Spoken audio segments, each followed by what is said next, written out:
right, welcome back to the Ottawa studios of Inside My Canoe Head. I am your host, Dr. D. Today, we're going to talk about why is preparedness so elusive. So sit back, grab yourself your favorite beverage. Let's get at her.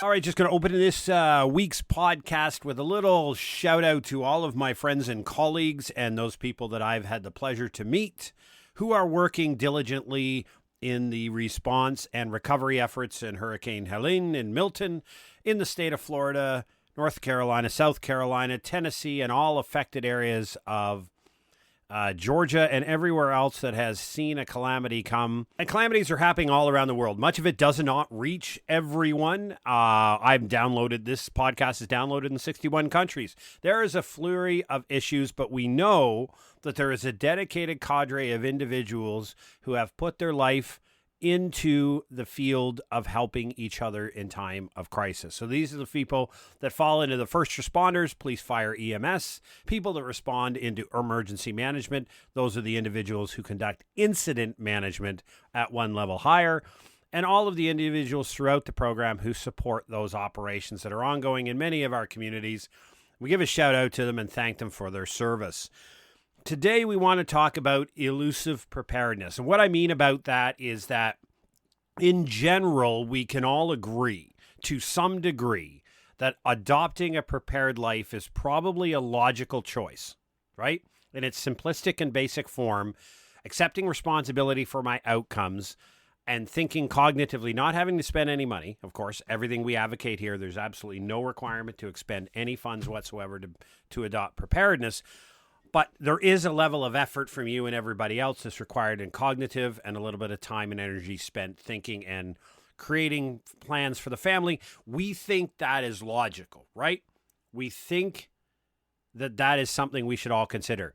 The question is why, when we continually to see events like Helene, events like Milton, and events like earthquakes that happen, and other emergencies that happen around the world, why does it seem that such a large swath of the population remains unprepared, remains unable to deal with the situation that's presented in front of them, and requires external assistance? Now, I don't mean the individuals. There are always going to be individuals in a calamity that need help, and we want the help to be there.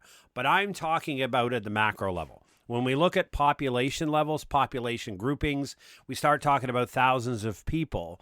If you have a town of 10,000 people, you're always going to have a handful of people who will always need assistance. Those are people who live at the margins, the vulnerable and the marginalized in society.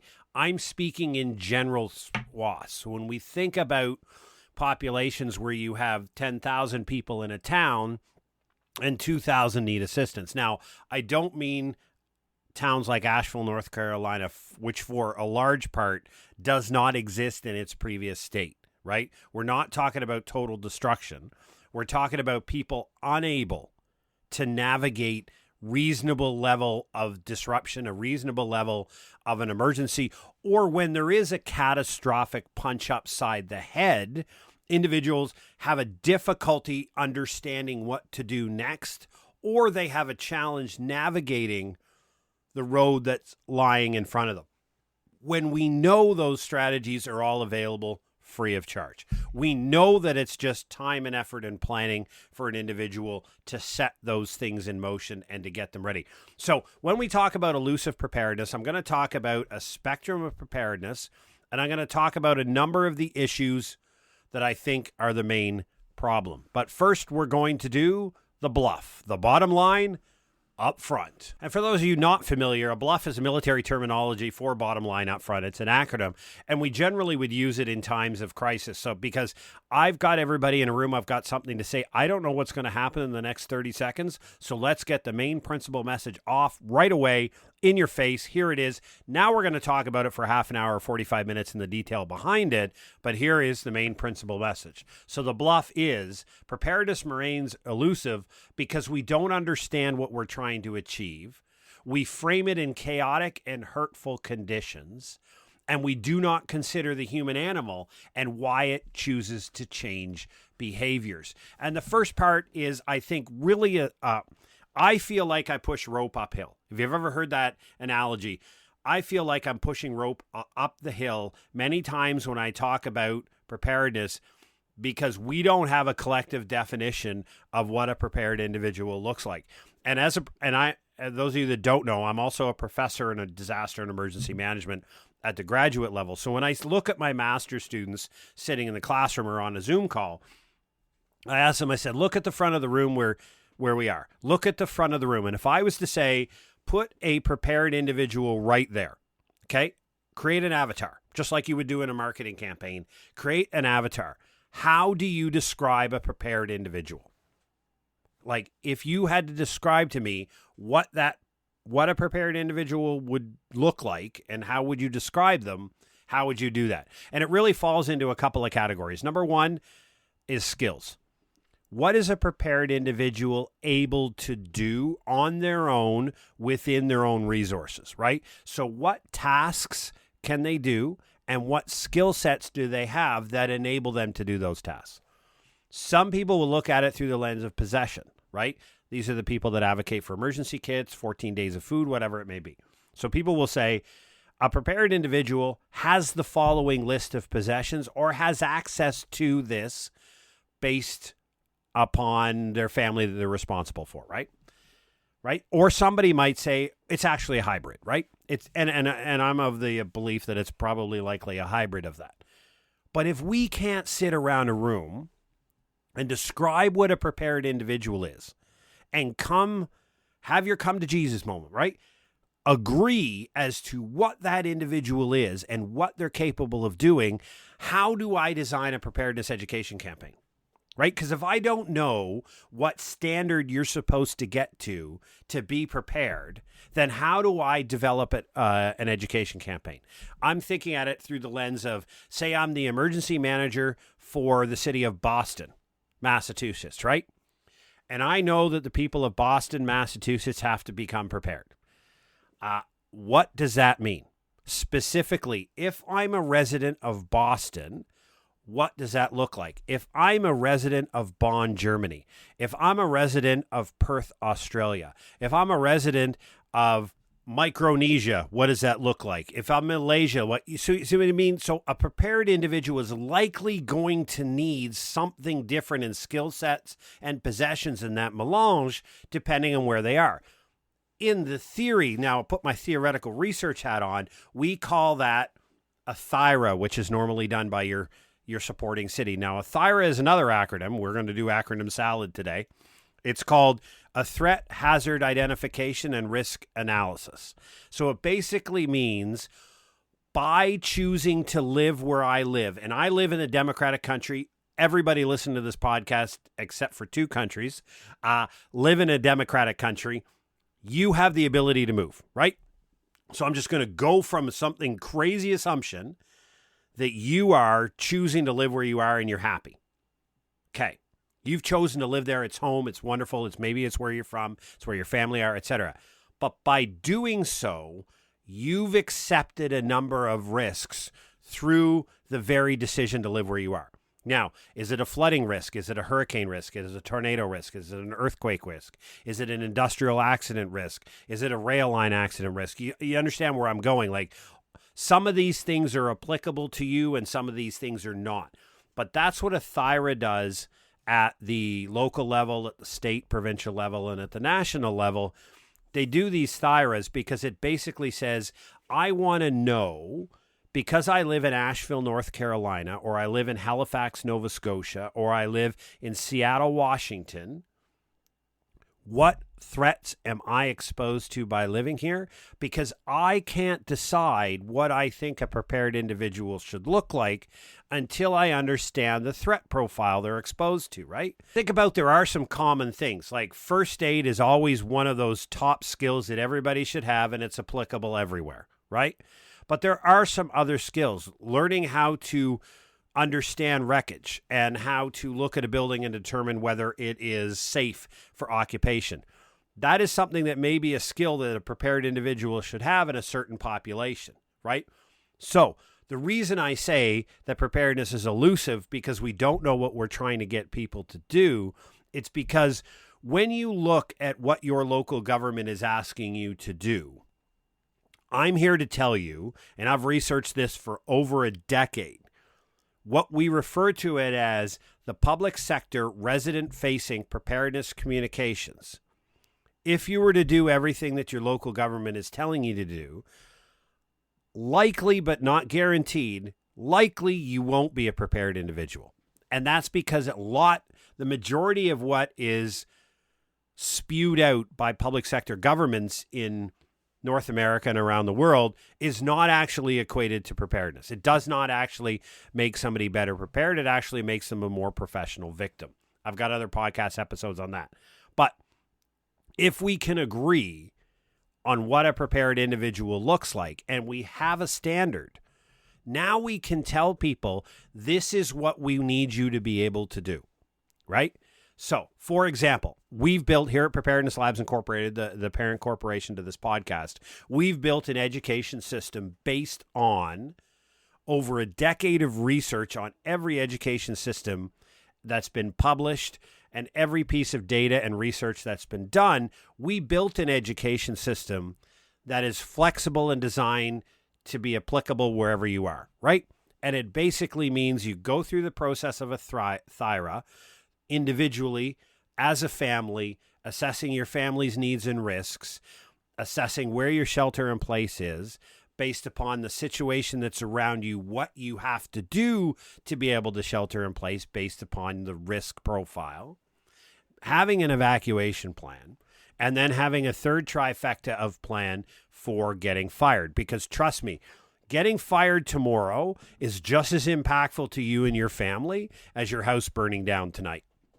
It is, absolutely. If you're a single income family or you have a principal income and that turns off tomorrow morning, I would argue the vast majority of people listening to this podcast are not 100% ready to rock that situation. It's uncomfortable, right? Absolutely, without question. But if you're not ready right now to rock getting fired and you know exactly the strategy you're going to implement when you get fired, I argue, and I would position with you, that you're not prepared, that you have part of your preparedness that has to be addressed. Now, you don't do that necessarily through money. You do that through an idea. What am I going to do next when I can't do this job? And remember, it's not great people get fired all the time, right? Remember the pandemic. Fantastic people doing great work for healthy corporations got fired because of a pandemic. What happens tonight if you're an auto mechanic, and I love using this example, you go home tonight, you're great at your work, your boss loves you, you got a great relationship, the business is really healthy. It burns down tonight, right? It burns down. The building your work is in burns down due to just stuff happens. The place burns. Your income's gone. Your shifts for the next 6 months while they rebuild are non-existent. What are you exactly planning to do? So, understanding that education system that we put together, and we've talked about it, and yes, I do have I have a for sale product over at my website, but everything about that education system is in all of our previous near 300 podcast episodes, right? I don't put anything behind the paywall that I don't say out here for free. Just if you want to get everything for free, you listen to the podcast. If you want a nice summative place, then you go to the paid side. But the whole point is our education system is based upon looking at a century of disasters that happen, what individuals came out better post-event outcomes, and then how do we inform that and how do we train that, right?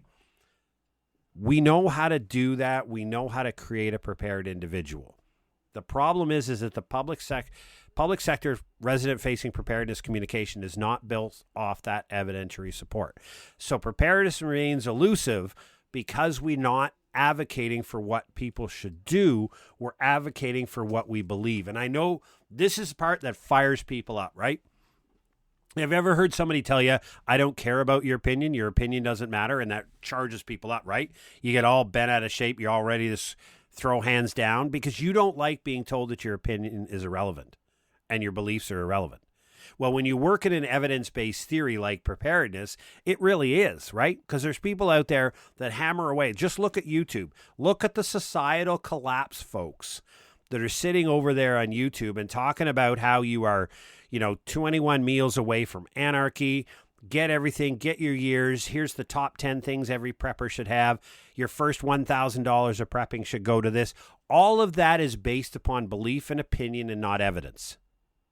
If you want to ground your preparedness strategy in evidence, I would recommend you do that. I would recommend that you'll be better off if you do exactly that and you ground everything that you do in evidence, not what people believe and not what people think, right?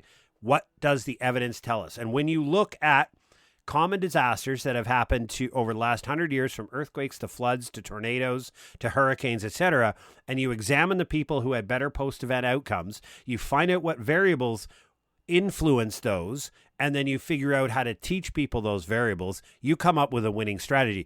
So number one, preparedness is elusive because we do not do a good job in our public-facing role of defining what a prepared individual is. And then when we create education programs for people, if it's not grounded in getting you towards something we know will be better off, then we are wasting that limited time. We have access to residents' ears, your ears, for example. We have very limited time, very limited access to your inbox, right? So if I have this very small amount of time that I have to access your inbox, I need to fill it with things that matter, things that are based upon evidence, and things that can be backed up, right? Full stop. Giving quality evidence to people free of charge to do things that we know work. That's why preparedness education is so poor right now in North America and around the world, is very little of it is grounded in what we should actually do. The second part of that is true because, and I had this great discussion on a fireside chat. For those of you that don't know, Victor DeLeo and I get together once a week and we put a fireside chat together talking about existential issues in humanity. It's on YouTube under the Logistics Institute. Just put the fireside chat in YouTube and you'll find the channel there. These chats are an hour, hour and a half, sometimes up to 2 hours long. We just talk about issues of the day and issues related to preparedness. It's just a great conversation. And on our conversation this week, we talked about, the truthful you, the real you. We frame everything in hurtful conditions, right? We talk about preparedness as simply something that's necessary when disasters happen, right? So first of all, if I want to persuade you to adopt a prepared life, and I'm going to use the emergency preparedness frame, then what I have to do is first convince you that you need to sit down, talk about, and think about harm coming to your family, right? That is a difficult obstacle and barrier to overcome. When you frame preparedness as something that only exists when harm and threats are coming to those that you love, people turn off. There's two off-ramps to that. One is apathy. That's just people who don't care. It's not going to happen to me, etc. Or the avoidance crowd. The avoidance crowd are people who go, I don't want to do that. I don't want to think about my 9-year-old child being swept away in a flash flood in my backyard as I watch them go downriver, or whatever it may be. I don't want to talk about those things. I'm just going to put my head in the sand and pretend they don't exist. So we lose a large portion of the preparedness audience because we always frame it in chaotic and difficult ideas. Right? So it's always about challenging, dangerous situations where harm's coming to your family. So the argument that Victor and I made at the podcast is we really need to start talking about adopting a whole of life. And this is what we do. This is part of the expansion of our education strategy this year, is that we're adding new life strategy modules. We're going to add a module for preparedness for seniors, preparedness for those with disabilities, preparedness for whole of life, right? Because I just spoke about getting fired. That is not something that is brought up in regular preparedness conversations from the government, but it is just as impactful. And this is what I mean. There are many things that can disrupt.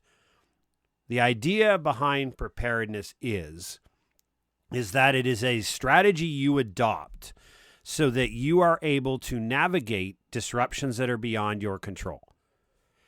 They may be a hurricane, but it could be getting fired, right? It could be some member of your family getting sick. Preparedness is a whole of spectrum, whole of life idea. And when we speak about it that way, I believe, in my opinion, counter to what I just said, and the evidence shows that people are more responsive and more considering of an idea that is not framed in fear. Now, we know fear is the strongest human emotion. If you're into marketing and if you're selling something, the best way to sell something is to use human emotions. So for those of you nerds out there, you understand that neoclassical economics states that the human beings are rational individuals that make decisions at the margins and always make it in their own best interest, right? That's always been your neoclassical argument in economics. We know now for about 3 decades of work that's been done in something called behavioral economics, we know that that's probably not true.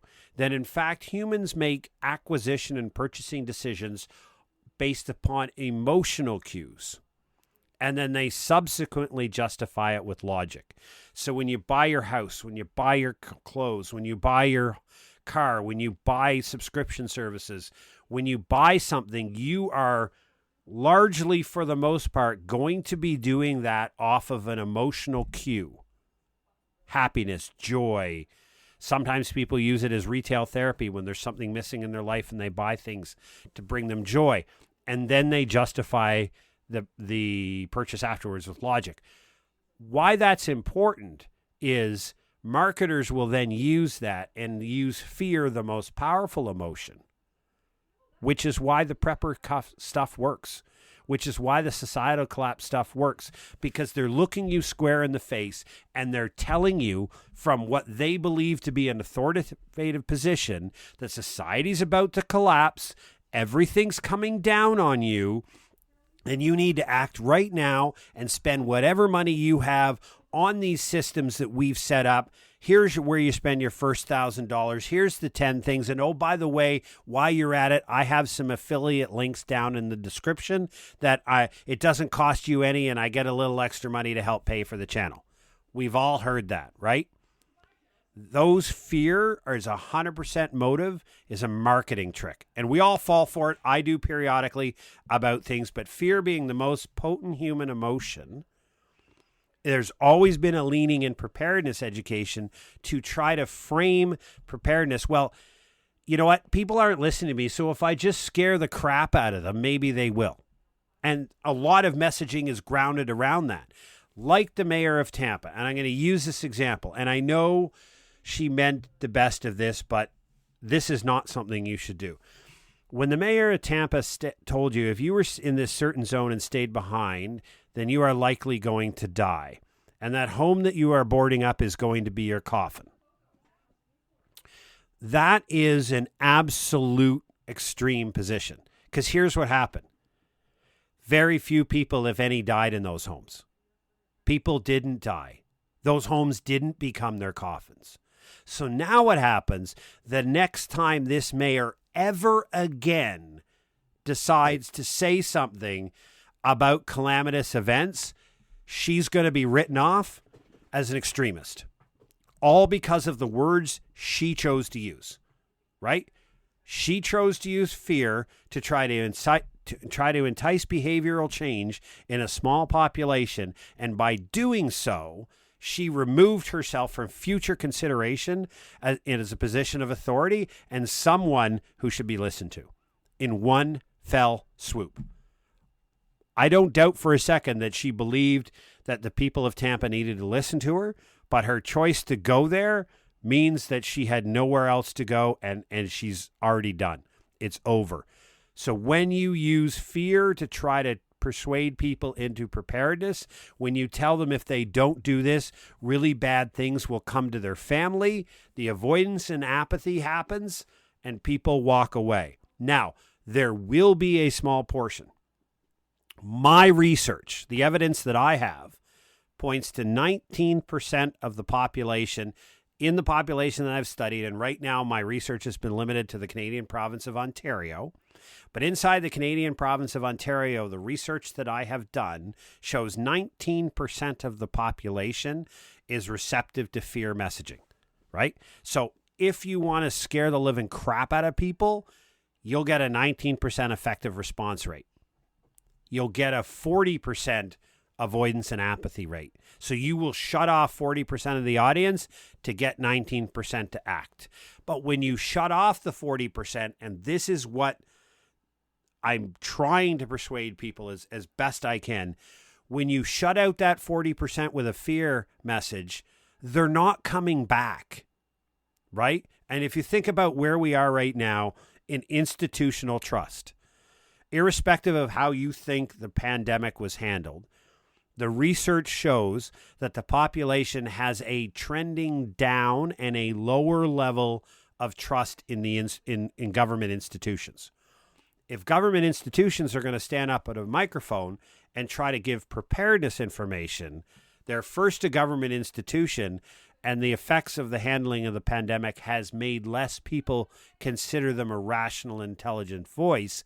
If they've used calamitous fear in the past, 40% of the population has shut them out. You start to see by their very decisions, they have narrowed their audience significantly to the people that will consider them a voice.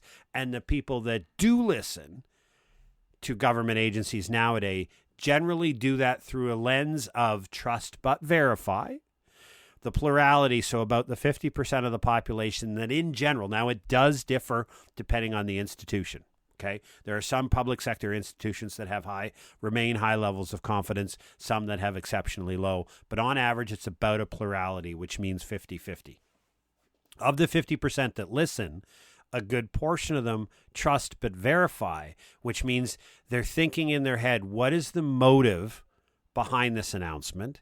And what is the intent that the government is harboring that they're not telling me, right? I'm still going to trust it, but I am going to quasi have this feeling. So you see, when we frame preparedness in fear, when we try to leverage fear, we will be successful in motivating a small percentage of the population, but we will shut off a population set that's about double the amount that we will motivate. And the rest is what we call the messy middle. You're not sure what they're going to do. Leveraging fear is one of the reasons why preparedness remains exceptionally elusive in our conditions, in our societies, and in our environment, because we're trying to make people afraid of the big bad day so that they go do and make the behavioral adaptations we encourage. All right, and the last reason, but this is a very important reason, is most of what the public sector resident-facing preparedness communications, what the government does, is they don't adopt what we know as to why human beings change behaviors, right?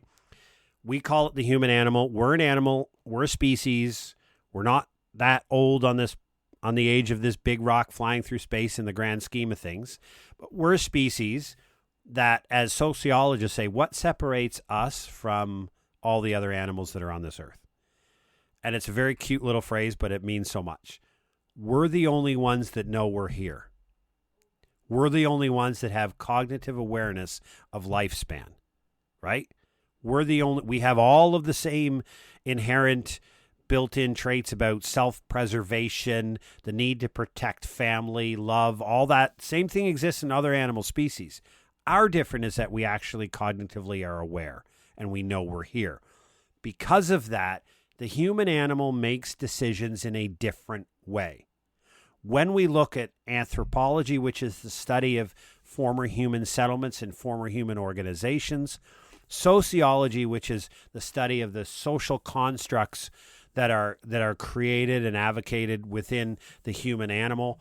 And then we think about psychology, which is a study of the human mind from both a biological and a thinking perspective and a cognitive perspective as to how it operates, how it considers the world, how it sees itself in the world, etc. When we take the science from these different levels of ideas, we begin to understand why the human animal makes their decision. And what I spoke before about the adaptation of behavioral economics is probably the largest change we've seen in the social sciences in the last 30 to 40 years, where we're starting to understand that the human animal is far more complex and far more emotionally driven than we would think before. We thought the animal was a logic-driven system, but it's not. We're emotional-driven creatures. And when we start to understand that and use that frame, and we look at why people don't adopt preparedness, two main avenues come out. Number one is, I have a strategy, right? So we're building a strategy module for our video course. And in the research that's gone into this, we've looked at people who succeed. And we've looked at, myself and the other researchers have looked at, why do human beings succeed with the same set of conditions where other human beings don't? And the one variable that is different is that somebody had a plan, right? Somebody had a set of steps they were following. Somebody had put something in place that was logically going forward and that they were motivated to do it. In other words, plans require you to create them. We adopted that early on in our education system in preparedness, because if you create a family preparedness plan, the research is clear that you will be far more likely to execute it than if I gave you a PDF form filler. If I just gave you a PDF form filler, say, I'm the expert, I'm the guy with the master's and the PhD in preparedness, I've studied this for 10 years, fill in these blanks and you'll adopt a prepared life, right? You're going to be less likely to adopt that. You'll fill it out because you'll believe that it actually will lead to a more prepared life. But when you create the plan based upon the research that we provide, so our approach is to say to you, let's talk about your family. Let's talk about your dreams. Let's talk about your hopes. Let's talk about your goals. How does preparedness influence that, instead of here are the 7 things to buy? Here are the 14 things to store in your basement, right? When we do it that way, when you create a plan and execute it, you are far more likely. That we've learned why certain societies, now when you look at the collective level, societies that excelled and made it through a whole bunch of different calamities were those societies that have a collective idea, a collective culture, and a collective strong social capital. What that means is they had a plan. People who are successful in life have a plan, and they follow the plan. So if that's the variable that we found that is most correlated to better post-event outcomes, you need a plan. And then I will challenge you at this point of the conversation as to what is your plan? What is your strategy for the next year? If I was to say to you 1, 3, 5 year strategy plans, would you have a frame to think about that, right? Do you have a plan? Do you have a strategy? And if you don't, this is why we're building the strategy module off the research that we found, so that we can lay it out and say, here are the steps. Now, your strategy plan is going to be totally different and 100% based upon your dreams, wishes, and goals, right? So I can't impose or implement on it. But people who have a strategy and a goal, and as I like to colloquially say, that they have a very good reason to swing their legs out of the bed in the morning and get after it. They know what they're doing. They know what the next couple of months looks like, and they know what they're trying to achieve. Those people are successful. When you have that strategy, you wrap it in a blanket of preparedness, and it makes sense. That's the motivation that we use for people to adopt a prepared life. We say, first of all, what are you trying to do? What are all of the things that could disrupt that? And then how do we use preparedness to put that blanket of insulation between you and the outside world to allow you? That's why the phrase we came up with, preparedness is about rocking an incredible life and chasing your dreams. right? And people will say, well, what's that got to do with preparedness? Well, preparedness enables you to navigate the punches upside the head, right? So when we go back to not understanding why the human animal makes decisions, we tell people to plan, right? The preparedness plans that you get from your public sector education tell you, like, for example, you need a fire evacuation plan. Everybody has to happen. How do you get out of the house? What's your alternate way to get out of the house, etc. Great. Nobody argues with that. That's absolutely, it's educated well, stop, drop, and roll. Everybody understands these things. What is your plan when your house burns down? What is your plan? Because if you're rocking an incredible life, you've got a set of strategies, and your house burns down. Do you want to allow that house being burned down to dislodge what you're trying to achieve? That's where preparedness steps in. I want you to sit down and think about what your world looks like when your house burns down and how you're going to navigate that to set yourself up. It's going to be an incredibly difficult thing to do, but we want to set you up for success. So if it does happen, you're ready to take it on and you're ready to have limited disruption in your lives. That's why people with a plan, and that's why people with preparedness do better in disasters.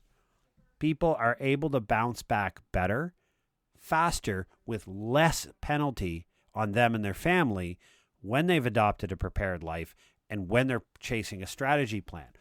We know that humans with a plan do better. Therefore, we intelligently decided that let's take that knowledge from all those social sciences I talked about and bring it over to preparedness and say, how do we do this in a way that to support it, right? Again, if I frame your preparedness in fear and tell you you're about to have your house burned down, how are you getting out? That will motivate a short population. But if I encourage you to chase your dreams and get after it, and then I wrap it in a blanket of preparedness, I'm leveraging what the data tells us and what the research tells us is the most successful methodology. The second part of it, I think, is the most consequential, is that the human animal is gregarious and tribal, which means we need other human beings to be healthy. There is a direct correlation to your physical and your mental health is directly correlated to the quality and number of close friendships you have. That research is absolutely clear from the social sciences, right? When you understand the human animal, you understand that. People with strong, loving relationships close to them are better health and better mental health. They face less mental health challenges, or when they do, they get through it better, faster, with the least amount of intervention. We know that to be true, right? We know that people in an emergency, over 80% of people pulled out of a collapsed building rubble are pulled out by the neighbors and friends and family, the locals. Less than 20% are pulled out by search and rescue and first responders. Nothing against them. They do great work, but the data is clear. It is your community that helps. People that are fed in the times of disasters. When you look at the number of people who need immediate nutritional intervention and potable water intervention after a disaster, the vast majority of those are fed and watered by their neighbors and by their community, not by the state, right? So when you see that, you understand that humans operate in a tribal system. We need to have... there's a number, and I forget the theorist's name behind it, but it's about 150. In historical fact, the minimum size of the human settlement was about 150. And with 150 people, the maximum, 150 people was just enough to have every skill set and capability needed there with significant redundancy to be able to take care of itself, right? So you would see tribes of First Nations, Indigenous people getting to a certain size, and then part would peel off to create another community, because you get to a certain point where it becomes difficult to manage, difficult to lead, difficult for many other different reasons, and you separate into smaller groups, right? So if we understand that's how the human animal operates, and if we understand that's how the human animal makes decisions in consensus, not authoritatively, we look at why do then we not consider that in the world of preparedness. Now, I did research over the past 5 years, into something called social capital. Social capital is your ability, your connectivity, and your potential to create human relationships, exchange ideas, and create bonds with other people. Now, what social capital does is it's often referred to as the glue and lubricant of society, right? Because if you were to think about the strong local group of people, so, that old colloquial phrase, it says, at 3:00 in the morning, who can you call? Who can you really call that will answer the phone, swing their legs out of bed, talk to you through a situation, or go help you at 3:00 in the morning? That is your bonding social capital. That is your close social capital. Your bridging social capital are individuals who are the member of different groups. So, for example, if I was a member of a Baptist church and I was a Boy Scout leader, I would have bridging social capital between the two organizations because everybody's not going to be in both, right? So I can bridge between them. So your social capital is in essence the networks of friends, connections, and relationships you have in the community you live. And when you think of smaller rural communities, those are pretty tight and those are pretty strong. Think of social capital as a network upon which other capitals flow. So we think about physical capital, right? You don't know me. If I was to show up at your front door, you're not loaning me your lawnmower. But if your friend from down the street comes over, sure, because there's a trusting relationship, there's a norm of reciprocity that you can borrow each other's stuff, and you're trusting, you know this person, they're going to bring the lawnmower back. Financial capital being money, and human capital being education, skills, and training. All of that flows better between people, and people can exchange those capitals, physical capital, financial capital, and human capital, on top of social relationships. So when I studied that for about the last 5 or 6 years, I've really been looking at how do we understand the network of relationships in society, and how do we leverage those network of relationships for preparedness? Again, taking how the animal operates, how the human animal operates, and leveraging that. And the outcomes that we have is that we realize that community is everything, right? Your friends are your greatest resource. And I tell people this, if you're going to do one thing in preparedness, go meet your neighbor. Know them by first name. Get to know them. Spend time with them. You don't have to talk about preparedness. Just building that close relationship with other humans makes you by default more prepared, because we know, and this was proven in a book by Professor Daniel Aldrich of Northeastern University called Building Resilience. And he looked at a century of disasters in around the world, in Japan and North America. And he looked at the communities that bounce back better. The communities and groups of people that had both better experiences in the disaster and better post-event outcomes were those that had the strongest social connections. So the single greatest variable correlated to your better post-disaster outcome is the strength of your social network. Full stop. None of that costs any money, right? And this is why I tell everybody that the number one thing you need to do in preparedness, after you look that incredible person in the mirror and accept responsibility from your outcomes, is build that social network. If we understand, and we do know in the research, that the human animal is gregarious and tribal, and we apply that to preparedness, then the public sector resident-facing preparedness communications coming out of your community, your local and state government, should be, how do we get the community together to talk about preparedness? How do we create a culture of preparedness in the community? How do we build these social relationships which we know work? No, that's not what they do. What they tell is you get prepared, not your community. None of the messaging is saying, we don't worried about you. We want to make sure your community is prepared, and by default, then you will be. It's the other way around. They're telling you. So the messaging we're getting right now, and this is why preparedness remains elusive, is we're telling individual families on a street to become prepared. We're not telling the street to become prepared. That's the key, right? That is the absolute key to successful preparedness, is building that community. Because if you look at what's happened in Nashville North Carolina, and parts of Florida, there will never be enough first responders to get to everybody. Some of these people have had to live for a week, sometimes 2 weeks, without any external assistance, even in the United States of America, the wealthiest country on earth and the one with the big-ass military around, still can't get to everybody in 2 weeks. But if you're in a tight-knit community, you're okay. You're not relying on that outside. You got it. You and your family and your friends and your neighbors together have designed a strategy for your community, including the businesses, social groups, not-for-profit community organizations, and even potentially the local government. You have a local community plan, right? Sure, individuals do, but your community has a separate and distinct plan.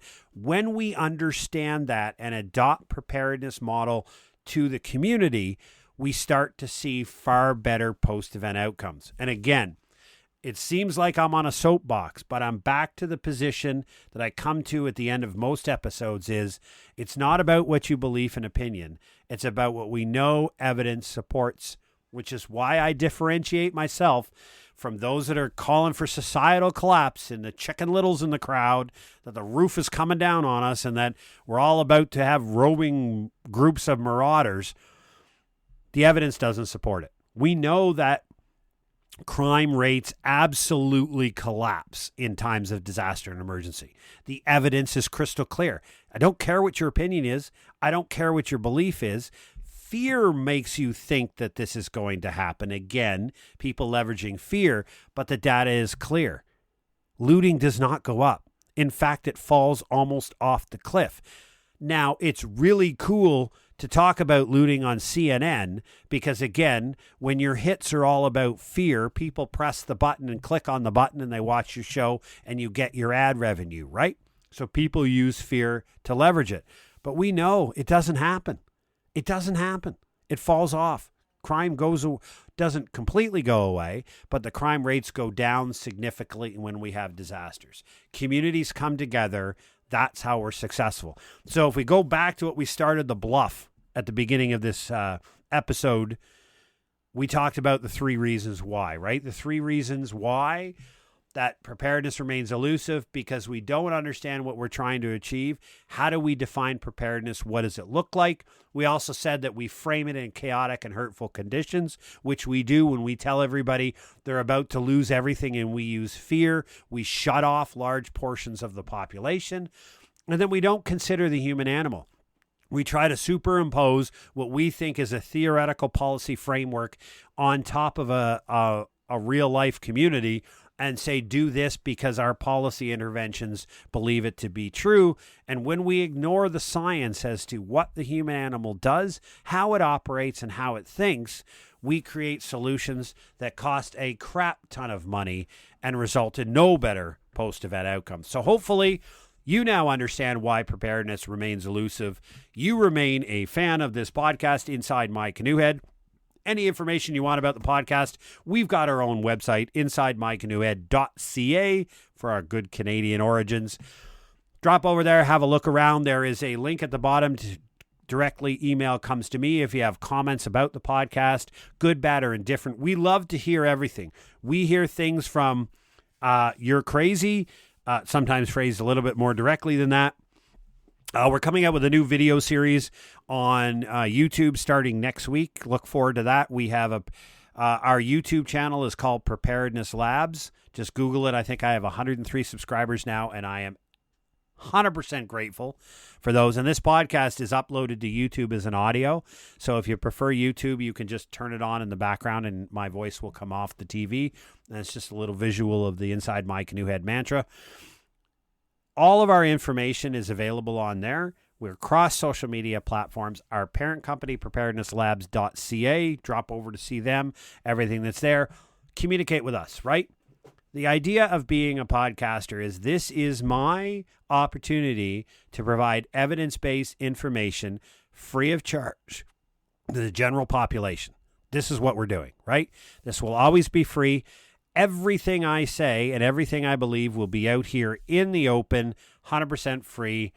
Nothing behind the paywall does not get out into the open. You just have to listen to all the episodes, which I think is pretty cool. I love doing this. I enjoy it. I'm proud of the work that we do here at Inside My Canoe Head and Preparedness Labs Incorporated. Keep the support coming. And if you do one thing for us, share with the podcast. Share the podcast with somebody you know. Tell them about it. Get them to listen. If we can spread the preparedness message, if we can build our social capital, we can create communities that are better suited to navigate the continuous disruptions that this wild decade is going to continue to provide. Thank you very much. Stay safe. Take care.